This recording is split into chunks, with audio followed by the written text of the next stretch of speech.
I never thought the most painful blow of my life wouldn't come from sickness or death, but from the mouth of my own daughter. I was sitting in the back of the elegant ballroom, surrounded by gold balloons and cheerful music, when I watched her step onto the stage, radiant in her deep blue gown, to give her thank you speech. It was her 35th birthday, and I, naive as I was, expected to hear at least one word of gratitude. Just one. But what spilled from her lips was a dagger that pierced me without warning. She hugged her mother-in-law, Mrs. Veronica O'Brien, tightly, pulled her up from her seat, and with the microphone in her hand, she declared, "This is the only mother who truly matters to me." The entire room erupted in applause. I saw the smiles, the camera flashes, the bright eyes of the guests, and then, as if that weren't enough, she turned toward me. She added, in that firm voice she had so often used to scream at me in private, "You can go now." I felt the air rush out of my lungs. My hands trembled on my purse as I desperately tried to hold on to what little dignity I had left. No one looked at me. No one defended me. It was as if I had suddenly been erased from history. I rose slowly, my knees heavy, as my daughter, Mia Thompson, watched me with that mixture of contempt and triumph I had seen in her eyes so many times before. But just as I took the first step toward the exit, someone else stood up. My daughter-in-law, Chloe Reed. Chloe walked with a determined stride toward the stage, took the microphone from Mia's hands, and with a voice that was shaky yet resolute, she said something that chilled the blood of everyone present. "I can't stay quiet," she began. "Today is your birthday, and yes, you deserve to celebrate, but you also deserve to hear the truth." The silence that followed was so dense that even the background music seemed afraid to continue. Guests exchanged uneasy glances, marked by that discomfort that only appears when they sense something sacred is about to break. Mia, confused, tried to reclaim the microphone, but Chloe held it with both hands, as if her life depended on it. "You have always looked down on me," Chloe continued. "You've made me feel less than. You've treated me like I wasn't worthy to stand by your side. But you know what? The real mother here isn't the one who applauds your vanity or the one who smiles for the cameras. The real mother is the one who was with you since you were born, the one who took care of you, the one who sacrificed her life for you. And that woman is standing there while you throw her out of your party as if she were trash." A murmur of astonishment rippled through the room. Paralyzed, I could barely believe what I was hearing. My daughter-in-law, whom I had always viewed as distant, a stranger to my struggles, was the only one who dared to say out loud what no one else wanted to acknowledge. Mia paled. She tried to laugh, to pretend this was a misunderstanding. But the damage was already done. The attention was no longer on her. It was on me. For the first time in years, people looked at me directly, as if remembering that I existed, that I was more than just a shadow in my daughter's life. I don't know how long that silence lasted. For me, it was an eternity. I only heard my heart beating loudly, desperately, pounding in my temples. And then I understood that public humiliation, which I had believed to be my end, was actually the beginning. I left the ballroom that night with my face held high and my eyes dry. There were no tears that could wash away the wound, but there was a resolution beginning to form within me. Something had ignited in my gut. I couldn't keep letting my daughter, the child for whom I had given my life, destroy me over and over again. The cold night air hit my face as I crossed the threshold. I hugged myself and remembered every sacrifice, The sleepless nights caring for her when she was sick, the times I gave up my own dreams to support hers, the years of silence so as not to embarrass her in front of anyone. All of that was reduced to a gesture, to words of contempt spoken into a microphone. As I walked toward my house, I knew nothing would ever be the same. My daughter had sealed our fate with those words. But my daughter-in-law, with her unexpected confession, had opened a crack in that family's perfect facade, a crack I intended to widen until everything collapsed. Because if she had the courage to speak, I would have the courage to act. That night, alone in front of the mirror, I repeated the words I hadn't dared to say in the ballroom. I am not going away. I am not giving up. And that is how it all began. People often believe that the love between a mother and daughter is indestructible, like a bond that neither time nor circumstance can break. I believed it too. Perhaps that is why the pain I feel now is so unbearable, because I gave my whole self to a lie that slowly crumbled away.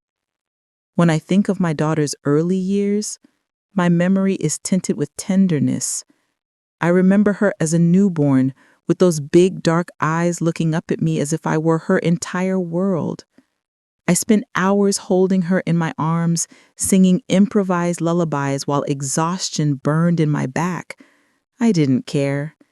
In every smile and every first babble, I found a reason to keep breathing. I hadn't had a happy childhood. I grew up in a house where the absence of love was the daily bread. My sickly mother could barely manage me, and my father, with his violent temper, took out his frustration on us. I swore it would be different with my daughter. I swore I would give her everything I didn't have: a safe home, a warm hug, a refuge where she could grow without fear. At first, I succeeded. But over time, the roots of that promise began to crack. Her father, my husband Daniel, was never an easy man. He was a hard worker, yes, but also proud and distant. He paid almost no attention to the everyday details that I valued so much. For him, raising a daughter was a secondary task, a duty that fell entirely to me. He became the judge and executioner of my efforts.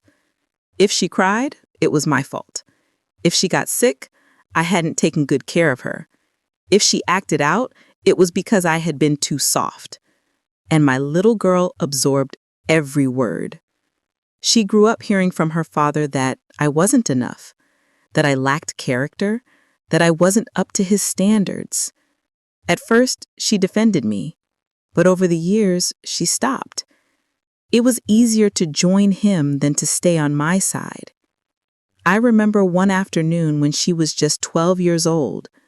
I had cooked her favorite meal to cheer her up after a tough school test. When I served her plate, she looked at me with disdain and said, "Dad says you're a bad cook." I froze, the knife still in my hand. I asked her if she thought so too, and her response was a shrug, as if my effort meant nothing. That day, I understood that the poison of contempt had already rooted in her heart. The teenage years were even crueler. Every time we argued, she repeated phrases that weren't her own. They were echoes of her father, and later of her husband's family. "You're outdated. You're in the way. You never gave me what I needed." And I, instead of confronting her, remained silent. I was afraid of losing her.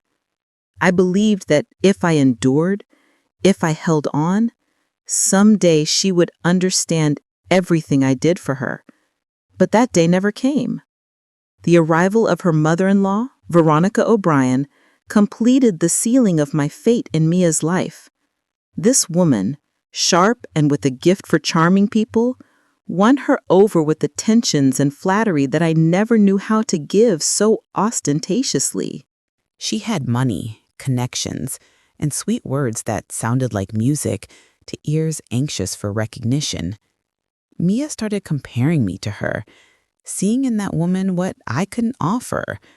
Each comparison left me further relegated, smaller, more invisible.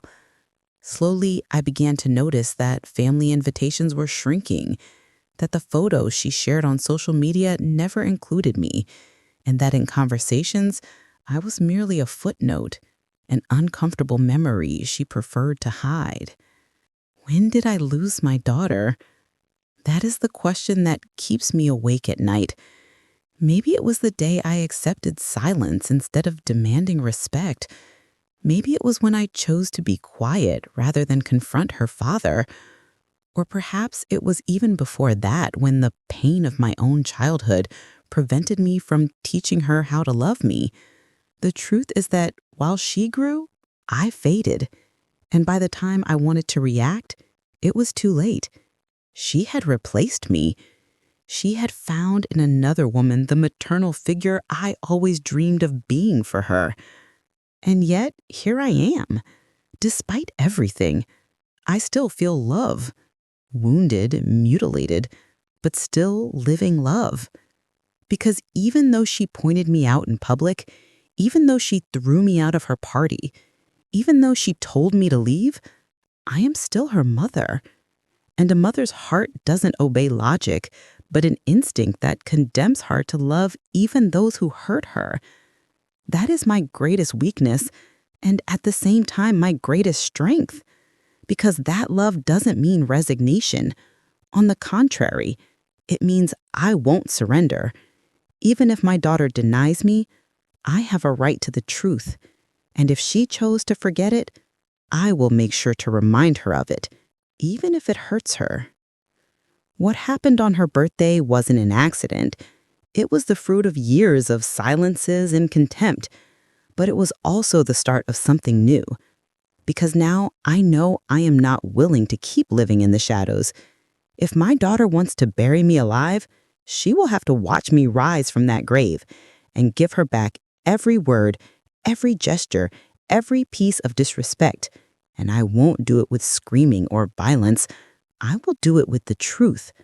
That truth they fear, that no one expects, and that will be my greatest revenge.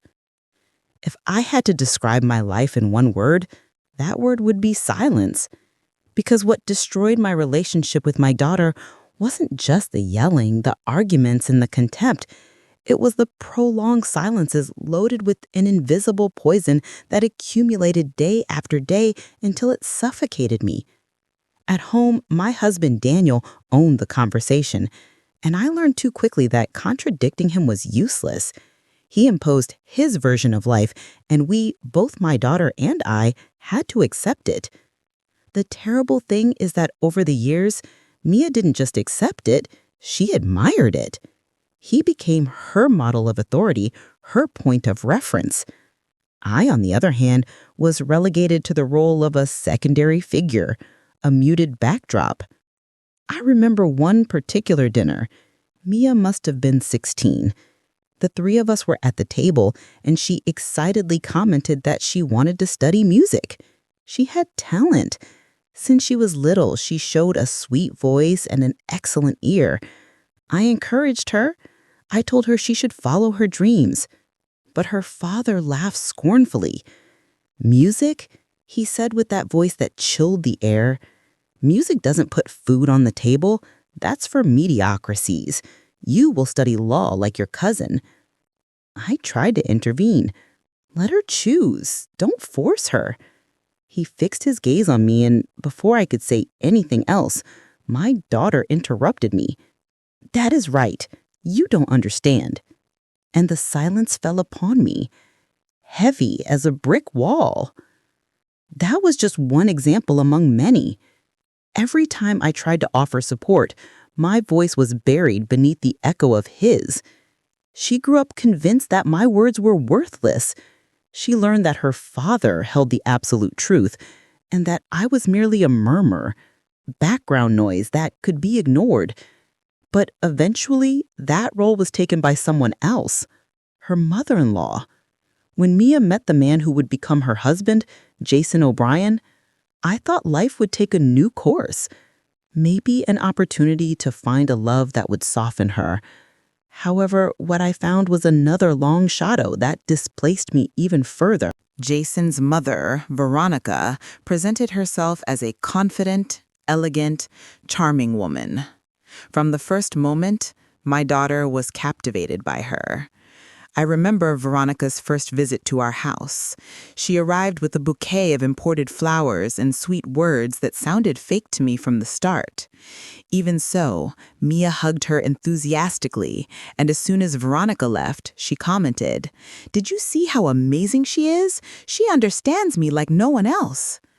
I smiled, though something inside me was tearing apart. That like no one else was a cruel reminder that I had never managed to occupy the place she needed. The silences became even more painful. After that day, Mia started spending more time with her mother-in-law than with me. She consulted Veronica first about any important decision. When she had problems, she ran to seek her advice.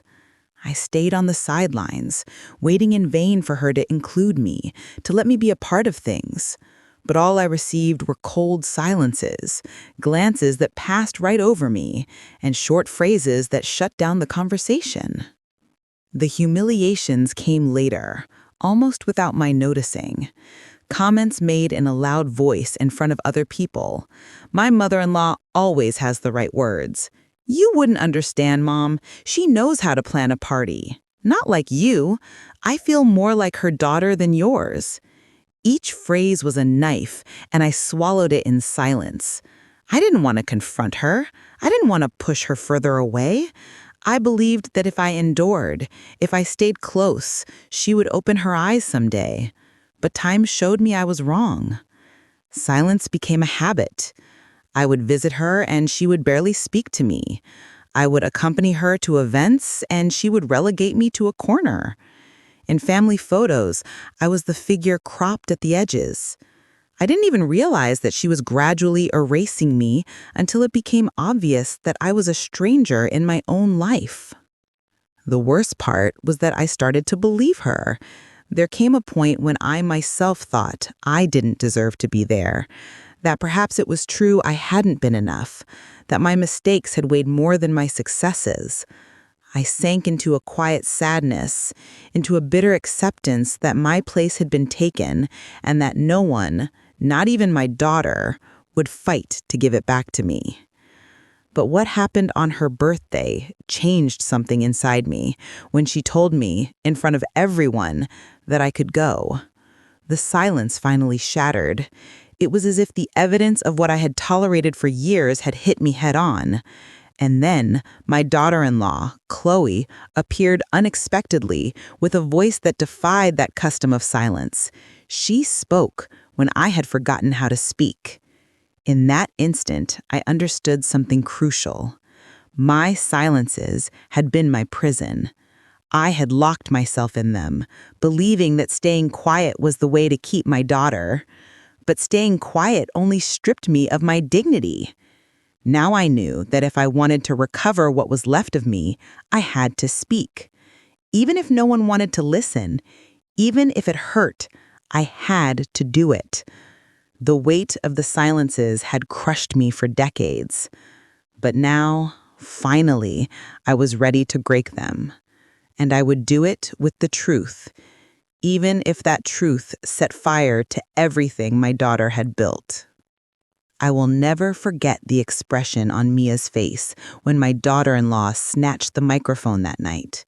She, accustomed to being the center of everything, to no one contradicting her, was paralyzed. For a second, I thought Chloe would limit herself to making a trivial comment, maybe a forced compliment. But what came out of her mouth was a torrent of truths no one expected. And every word was a whip that echoed against the ballroom walls. "Today is your birthday," Chloe said, her voice trembling but firm. "And it's fair that you receive affection, but it's also fair that you face what you have wanted to hide for so long." The murmuring among the guests stopped. Glasses froze halfway to mouths. Laughter caught in throats. I felt my heart accelerate, as if it wanted to escape my chest. Something big was about to happen.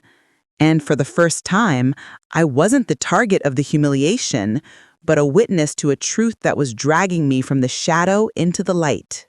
Mia tried to regain control. She approached Chloe with a strained smile. "What are you saying? Don't make a drama out of my party." But Chloe didn't stop. I saw her grip the microphone with both hands as if holding a weapon. "Your mother gave you everything she had," she continued. "And you, instead of thanking her, have made her the target of your contempt.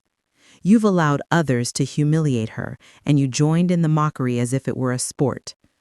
Do you know what it's like to see a mother leave your house crying because you treated her like a stranger?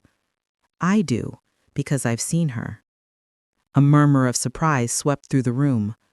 My throat constricted. I could barely breathe. I hadn't expected such a defense. I had never imagined that anyone, especially my daughter-in-law, would have the courage to expose in front of everyone what I had suffered in silence.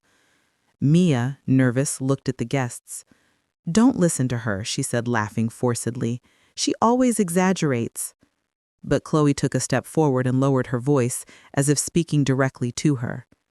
"It's not exaggeration. It is the truth you've hidden beneath your parties and your applause." The tension became unbearable. I could see Mia's mother-in-law, Veronica, stiff in her chair, her lips tight and her gaze furious. She couldn't bear her kingdom of perfection to be shaken. And Mia, seeing herself exposed, began to lose control. "Shut up," she yelled at Chloe. "This isn't your moment." Chloe looked at her calmly, and it was that calm that made Mia tremble even more. "No, this isn't my moment," she replied.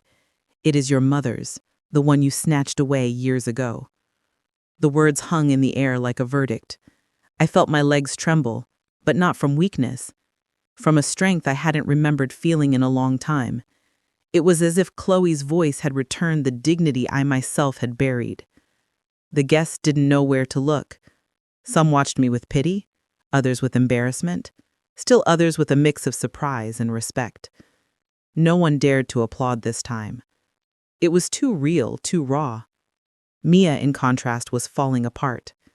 I saw her face shift from rage to humiliation, from arrogance to desperation. She wasn't prepared for someone to confront her, much less in front of everyone. She had always lived believing she could manage appearances, that with a false smile she could hide the rot she carried within. But that night, the masks broke. I wanted to speak. I wanted to seize that moment to say what I had kept bottled up for years. But I held back. It wasn't my turn yet. Sometimes the greatest act of power is silence well used. Chloe had lit the fuse, and I had to wait for the exact moment for the explosion to become my weapon. Mia tried to recompose herself, and in a desperate attempt, hugged her mother-in-law in front of everyone. "She is the mother I always wanted," she said, almost screaming. "I don't need anything else." But the phrase sounded hollow, empty. No one believed it. Because after what Chloe had revealed, everyone knew that it was nothing more than a childish defense, a last desperate thrashing before sinking. I watched her in silence, with a mixture of pain and compassion. On one hand, she was still my daughter, the child I once carried and soothed during nights of fever. But on the other, I no longer recognized her. She was a woman consumed by her own pride, unable to see beyond her ego. That night, I knew the war between us had stopped being invisible.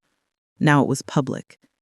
And in a public war, the winner isn't the one who screams loudest, but the one who knows how to wait and strike at the right time. Chloe looked at me from the stage, and in her eyes I saw something I'd never seen before. Complicity. It was as if she were telling me without words that I wasn't alone, that someone was willing to testify to what I had lived through. And then I understood that this birthday, which had begun as my condemnation, had turned into my opportunity. Because Chloe's words weren't the end of the humiliation, they were the beginning of my retribution. That night after the birthday party, I returned home with an exhausted body and a wounded heart, but also with a mind ablaze. Chloe's words had opened a crack in the facade Mia had constructed for years, and as I took off my dress and let down my hair in front of the mirror, memories started falling over me like stones. Scenes from a past whose wounds never closed, episodes that had scarred me invisibly. I closed my eyes and saw her as a little girl, barely 5 years old, running toward me with a bunch of wildflowers she had picked in the yard. "You're the best mommy in the world," she told me then with a smile that lit up my soul. That memory haunts me because it proves there was a time when I meant everything to her, and it hurts to ask myself when I stopped being that. As the years passed, the sweet gestures faded. I remember her adolescence as an especially cruel phase.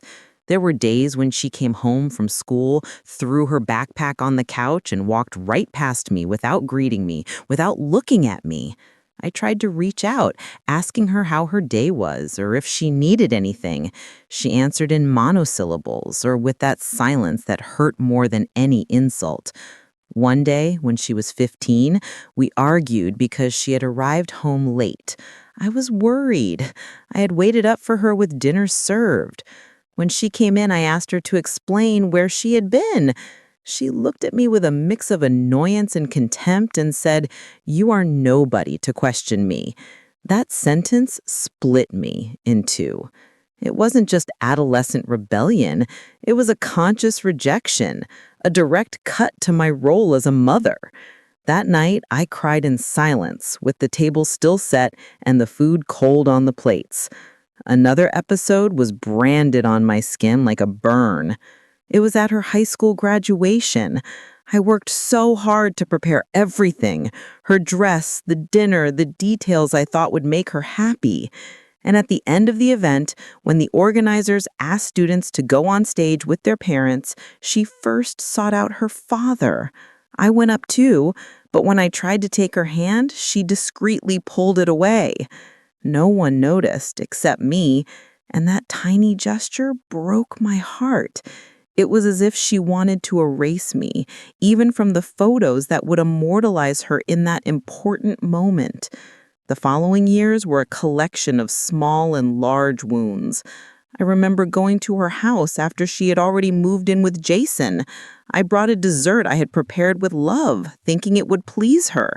As soon as she opened the door, she looked at me up and down and said, "Oh, Mom, don't you get tired of trying to play the good one? Nobody here needs your stuff." And she snatched the platter from my hands without looking me in the eye. I stood in the hallway with a frozen smile while I listened to her tell Veronica in the kitchen, "Look how she insists on trying to be relevant."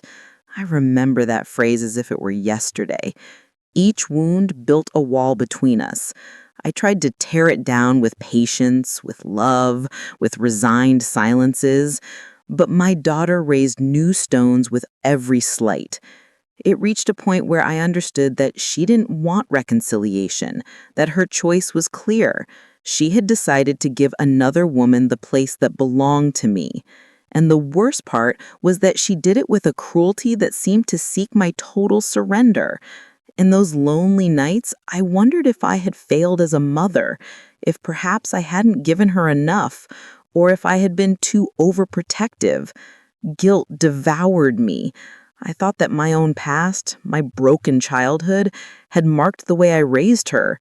Maybe, without realizing it, I had suffocated her with my fears, and she found in Veronica the free and confident figure I could never be.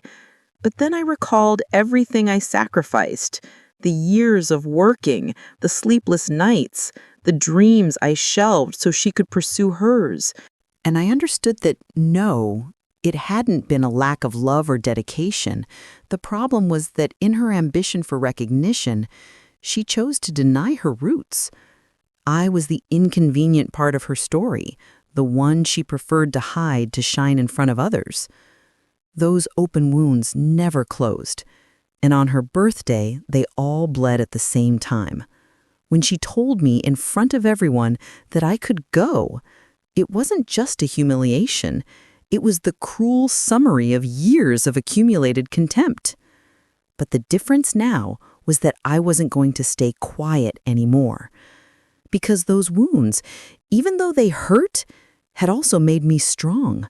Every hidden tear, every swallowed insult, every avoided glance had forged me like iron. And if my daughter thought she could still break me, she was wrong. Now I was the one willing to break the silence, to raise my voice, to use the truth as a weapon. That night, I promised myself there would be no more tears in vain.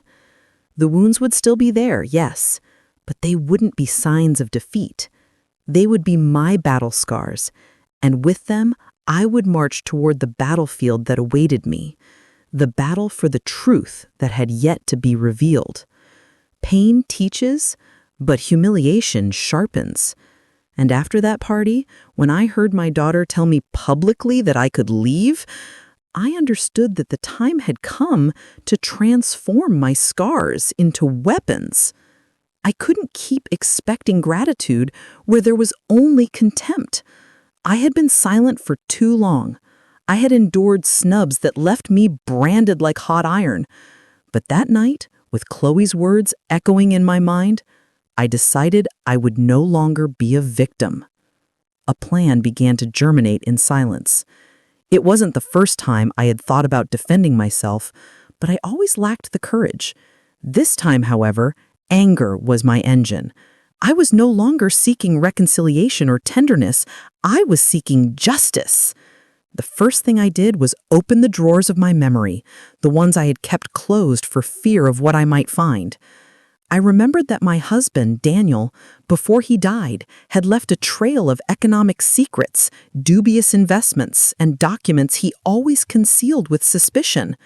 For years, I preferred not to look, not to ask, telling myself it was men's business. But now, I understood that in those papers could be my most powerful weapon. I started visiting the home office that had been abandoned. The smell of dust and old paper accompanied me as I sifted through yellowed folders, sealed envelopes, and contracts I had never dared to read. At first, I felt lost, like an intruder in my own home. But patiently, I deciphered every line, every number, every signature. I discovered that my husband had made deals with my daughter's in-laws, financial favors that linked our destinies more than I ever would have wanted. And there was the irony. The mother-in-law my daughter now venerated actually owed me more than she would ever admit. This was dynamite, and I knew it as soon as I read it. I didn't want to rush. I sought help quietly. I contacted a trusted old friend, Mr. Stephen Grant, a retired attorney who had always respected me. I brought him the documents and asked him to explain what they truly meant. I remember him looking at me with wide eyes. "Do you have any idea what you're holding here?" he asked me. "With this, you could sink your daughter, her husband, and even the in-laws' whole family." A shiver ran down my spine. Not because I was scared, but because for the first time, I understood that I held the power in my hands. I began to formulate my strategy. I kept copies of everything, securing them in different locations. I even gave a sealed envelope to my lawyer with clear instructions in case anything happened to me. It wasn't paranoia, it was prudence. I knew Mia's arrogance and Veronica's cunning too well. If they discovered what I knew, they wouldn't hesitate to attack me with everything they had. In public, meanwhile, I continued to play the role of the frail, almost invisible mother. I attended family gatherings. I smiled when I had to. I lowered my head to avoid raising suspicion. No one imagined that behind that facade, every gesture, every word, every glance was being calculated. The key to everything was patience. I knew Mia would make mistakes. Her arrogance made her careless, and her need to prove she didn't need me would lead her onto dangerous ground. I just had to wait for the right moment to reveal what I had in my hands. At night, as I reviewed my plan again and again, I found myself thinking about the past. How had we gotten here? How had the little girl who hugged me to sleep turned into a woman capable of casting me out of her life as if I were a nuisance? Sometimes the pain almost made me falter, but then I remembered every slight, every look of superiority, and my resolve turned to steel. I also thought a lot about Chloe. Her bravery at the birthday party had been the spark that lit the fuse of my plan. I wondered what motivated her to speak up, if she did it for me or because she too had suffered at the hands of my daughter. I didn't know, but I was certain of one thing. That woman, who initially seemed like a stranger, could be an unexpected ally. The plan wasn't just about exposing the economic and social truth of my daughter and her mother-in-law. It was bigger than that. I wanted to dismantle the facade of perfection they had built at the cost of my humiliation. I wanted everyone, absolutely everyone, to see what was hiding behind those applauses, those fake smiles, and those empty speeches. Once in front of the mirror, I dared to speak out loud as if rehearsing the day of the revelation. "I don't want your affection," I said, imagining Mia in front of me. "I don't need your applause. All I demand is respect. And if you don't know how to give it to me, I will take it from you with the truth." That mirror was my accomplice for weeks. I practiced words, gestures, even silences. I would not improvise.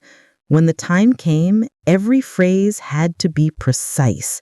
Every pause had to sink her further into her own lie. And while everything cooked in the darkness, I smiled in public, accepted the snubs, and pretended not to hear the mockery. Inside, however, I repeated over and over, "Wait, Isabel, wait, your moment will come." That moment was closer than anyone could imagine. There are conversations a mother never wants to have with her daughter. For years, I dreamed of sitting face to face, talking without yelling or reproaches, and maybe crying together to heal the wounds we carried.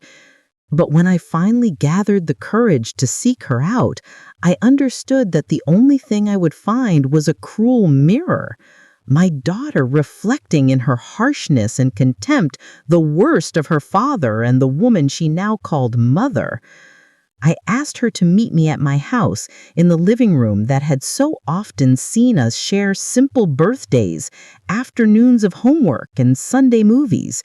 She arrived late, as always, with an arrogant expression and expensive perfume clinging to every corner of the room. She didn't even apologize. She sat on the couch as if she were the owner, not a guest, and crossed her legs with an air I found unbearable. "What do you want now, Mom?" she asked, with that impatient tone that so often stabbed me like a needle in the chest. "I'm busy."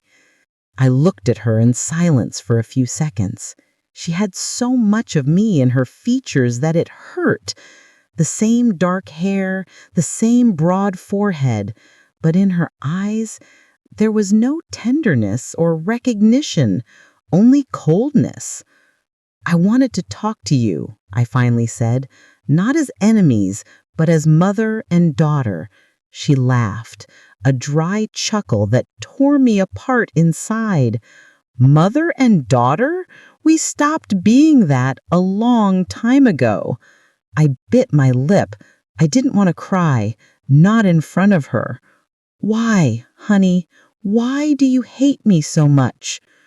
Her answer was a look filled with resentment. "Because you were never enough. Always small, always subdued, always begging for a place. Dad was right. You were a nuisance, and I didn't want to be like you." I felt the blow like a sledgehammer to the stomach. Hearing the same words her father had thrown at me so many times coming from her mouth was unbearable. It was like reliving all the years of humiliation amplified by the voice of my own blood. "Everything I did was for you," I whispered, barely audible. "I gave up my dreams, my life, so you could have what I didn't. And what good was that?" she interrupted. "You never gave me what I needed: self-respect, pride. I found that with my other mother. She taught me to be strong, not to depend on anyone, to have presence. You, on the other hand, were always everyone's shadow." Her words made me tremble, but they also ignited me. "Presence," I said, raising my voice. "You call trampling your mother presence? Erasing your history? That woman wasn't with you during nights of fever. She didn't walk with you to school in the rain. She didn't sell her belongings to buy you your textbooks. That woman only appeared once you were already made, when it was easy to hang on to your pride." She looked away, uncomfortable for the first time, but her pride wouldn't let her back down. "What's done is done. You chose to be invisible. Don't blame me for finding another figure who represents me better." I froze. It was the confirmation that I had lost her, that no word, no memory, and no sacrifice could undo the wall she had built between us. However, something changed in me at that instant. I no longer felt sadness. I felt fury. A cold, calculated fury that didn't lead to shouting or pleading, but to the certainty that I had to move forward with my plan. She had made her decision to deny me. I would make mine to prove to her that not everything in life can be erased or replaced. "All right," I said, standing up. "If that's what you think, then there's nothing more to say." She smiled with that triumphant smirk I knew too well.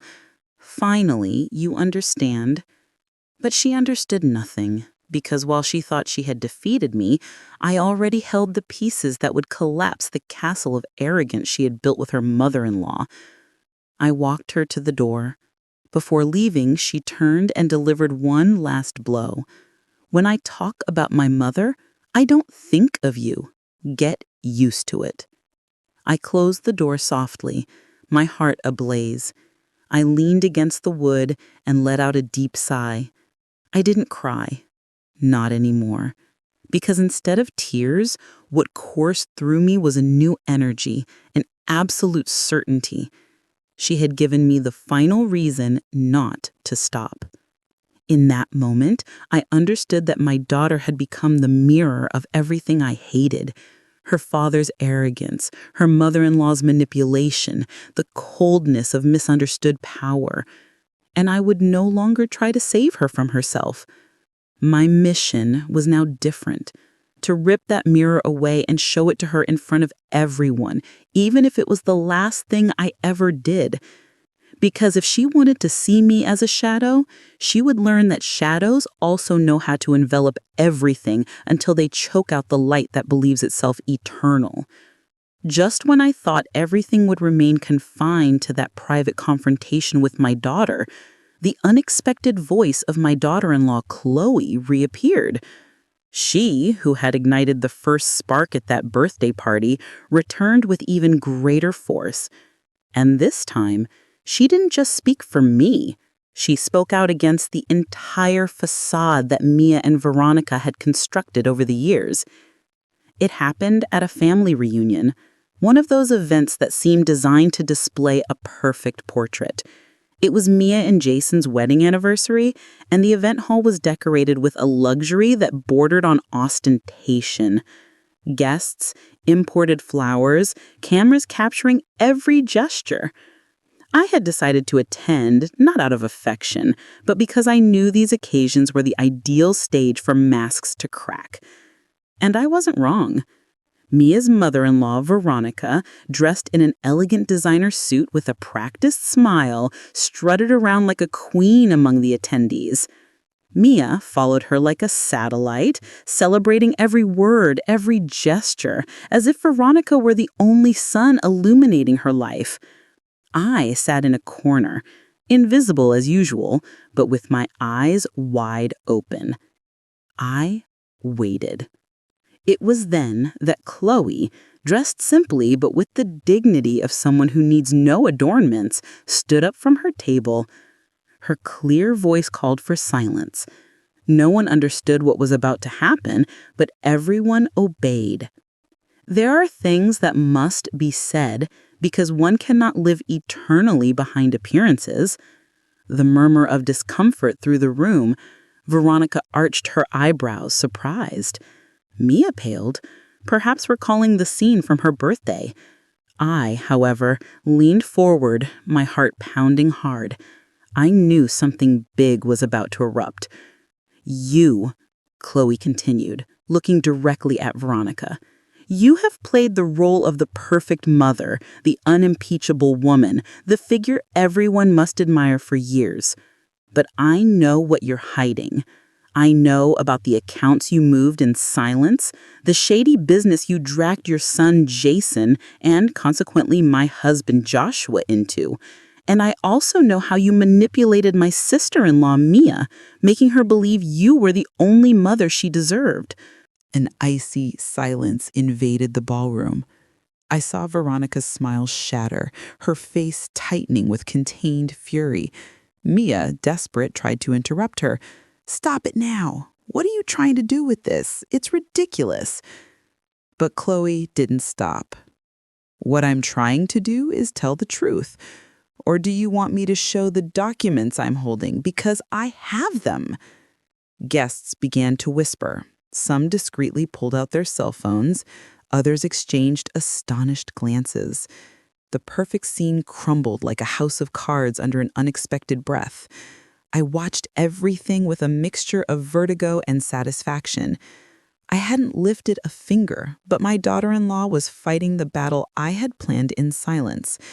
It was as if fate had placed an ally I never saw on my path, someone who had also suffered under that family's manipulations and was no longer willing to keep quiet.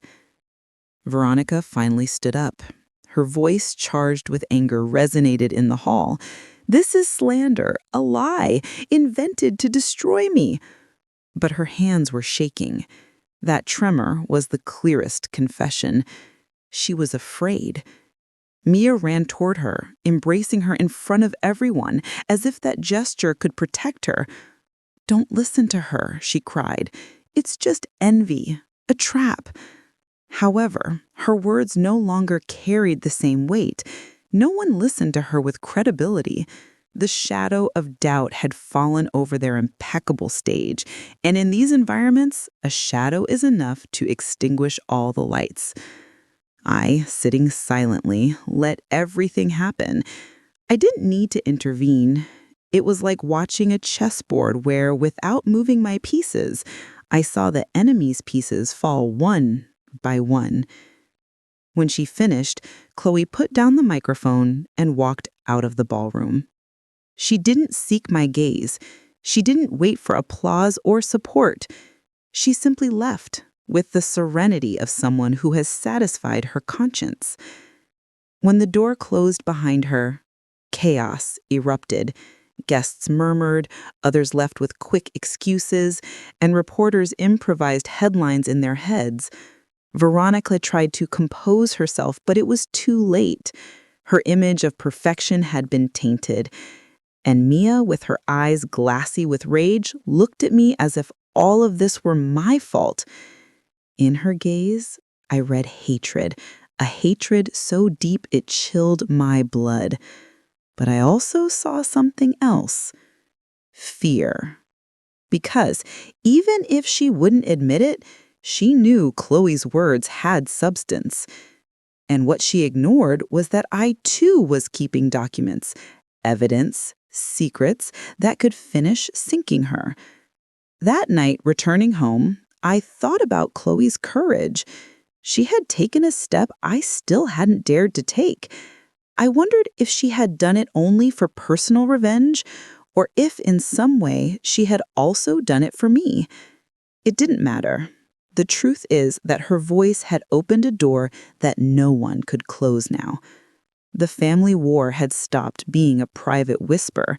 Now it was exposed, bleeding before everyone, and I, who had lived for years under the weight of silence, understood that my moment was near. Because when the truth starts to come out, there's no stopping it. All my life, I had dreaded public stages. I was always the woman who stayed on the sidelines, who avoided being the center of attention, who preferred to support others from the shadows instead of claiming her own space. But that night, walking into the hall, which was packed with business partners, friends, and relatives, I knew I couldn't hide any longer.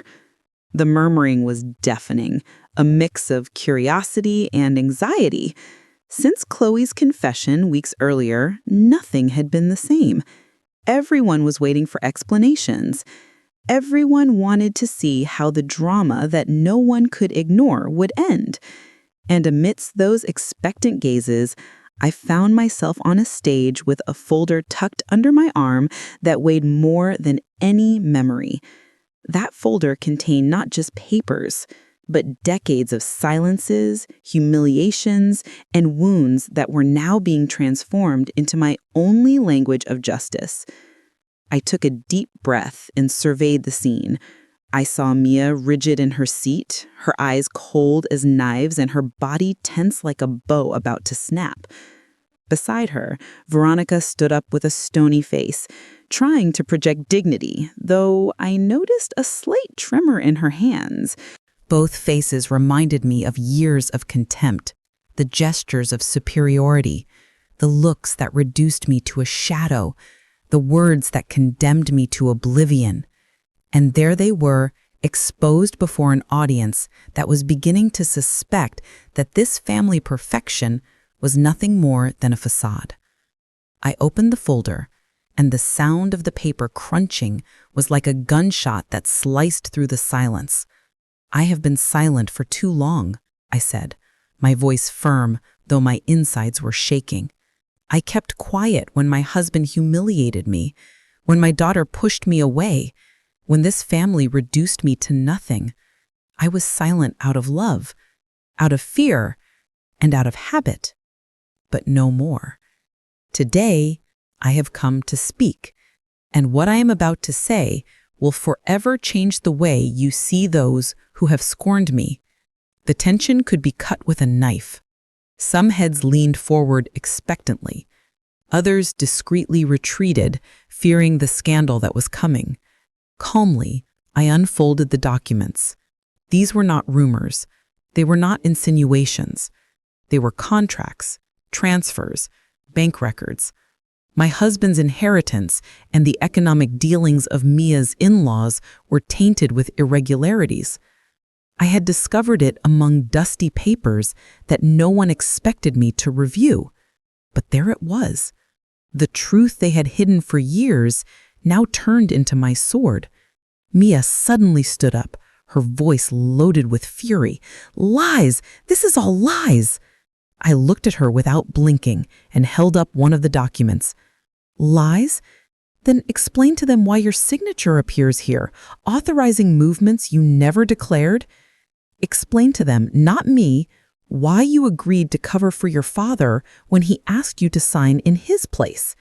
The color drained from her face. Her entire body shuddered. For an instant, her lips moved, but no words came out. The audience understood. The doubt had been sown, and doubt, once established, is more destructive than any scream. Veronica stood up, her voice full of disdain. "This is a setup," she said, "a personal vendetta by a resentful woman." Then I pointed to her with the calm of someone who knows they have already won. "If it were a setup, why are your hands trembling?" The murmuring erupted among the attendees. Some gasped in surprise. Others exchanged incredulous glances. That woman's perfect image crumbled in a matter of seconds. It no longer mattered what she said. The tremor in her hands spoke louder than her voice. I took a few seconds of silence, just enough for the tension to become unbearable. Then I added, "I am not looking for pity or free revenge. All I want is for the truth to come to light. And here it is. In these papers that notaries will validate, in these documents that cannot be erased or ignored. They tried to erase me, but memory cannot be erased. And today, that memory exposes them in front of everyone. The notaries present confirmed the authenticity of the documents. The business partners, indignant, began to murmur among themselves. Some even hurried out of the room. Those who remained looked at Mia with a mix of contempt and disappointment. She collapsed into her chair, her eyes overflowing with tears that were not of repentance, but of rage. Veronica, in contrast, tried to keep her head held high, but her fear gleamed in her eyes. She knew the mask had fallen. I closed the folder and placed it on the table with a dry thud, as if to say, "Everything has been said." I didn't need to yell. My quiet, measured voice was more devastating than their screams of desperation. I walked toward the exit, while the room stirred with whispers, accusing looks, and the echo of a truth that no one could stop now. Before leaving, I turned one last time. I looked at my daughter, huddled in her seat, her face buried in her hands. My voice was clear, firm, definitive. I didn't leave, and I will never leave. I am your mother, even if you deny me, even if you hate me, and my voice will always haunt you. And then I walked through the door. Outside, the night was cold, but a flame burned in my chest that would never be extinguished. It wasn't joy I felt, nor peace. It was justice. A justice that had taken years to arrive, but finally rose with the force of thunder. The night after the public confrontation was the first in many years that I slept without waking up in fear. I didn't dream of yelling, nor contempt, nor scenes where my daughter turned her back on me. I didn't dream at all. And that emptiness was more restorative than any illusion. Upon waking, however, I understood that one more step remained. I had unmasked my daughter and her mother-in-law. I had restored the truth to the place from which they had snatched it. But I still had to decide what to do with what was left, my inheritance, my name, my legacy. For decades, I believed that the assets were something distant from me, that everything belonged to my husband, and that I was only the invisible guardian who kept them in order. But in my hands now were the deeds, the accounts, the contracts that proved that a large part of that fortune, directly or indirectly, belonged to me. Yet what I valued most was not the money. It was the opportunity to decide. That power of decision, which had been denied to me all my life, was finally mine. I didn't want to repeat history. I didn't want to perpetuate the chain of arrogance and contempt that had destroyed my family.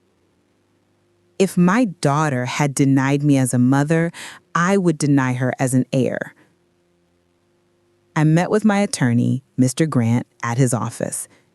He placed a draft of a will we had worked on in secret weeks before on the table. I read it slowly, savoring every word. It clearly established that Mia was excluded from the inheritance, that she would not receive a single cent or a single property. Everything would be designated to a fund for young adults aging out of foster care and women who are survivors of domestic violence.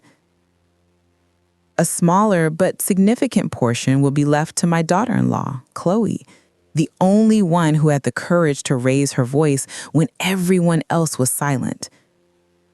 Mr. Grant looked at me cautiously, as if afraid I would regret it. "Are you completely sure?" he asked. I nodded firmly. Surer than I had been about anything else in my life. My grandchildren will have to forge their own path without relying on a family name. And my daughter will learn, even if it's too late, that not everything in this life can be bought with arrogance. I signed the document with a calm that surprised me. It was like closing a circle that had been open for decades. As if with that signature, I buried forever the shadow of my husband and the wound my daughter had left me.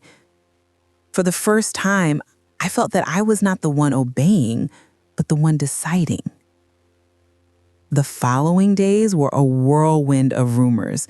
The news soon leaked. The widow had disinherited her only daughter. Local newspapers published it, some with scandalous headlines, others with an almost poetic tone.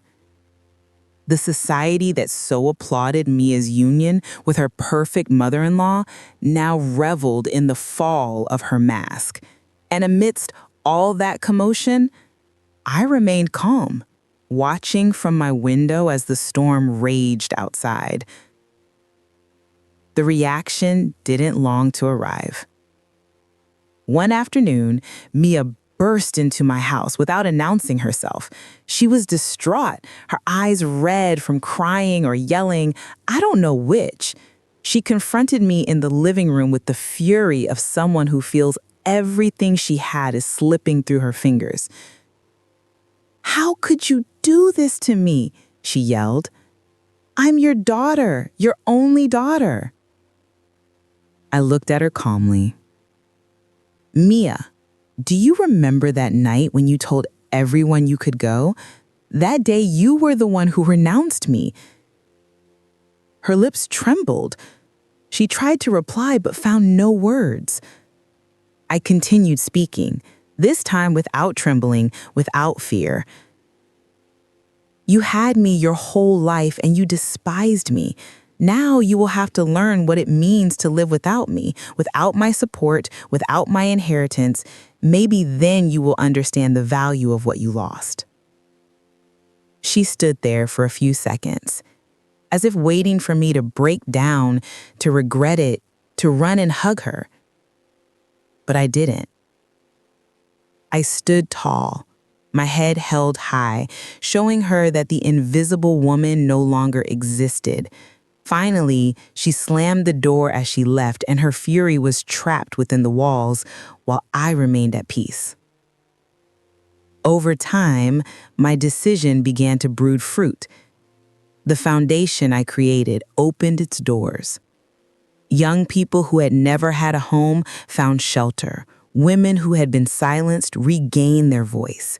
And seeing their illuminated faces, I understood that this was the true legacy I wanted to leave.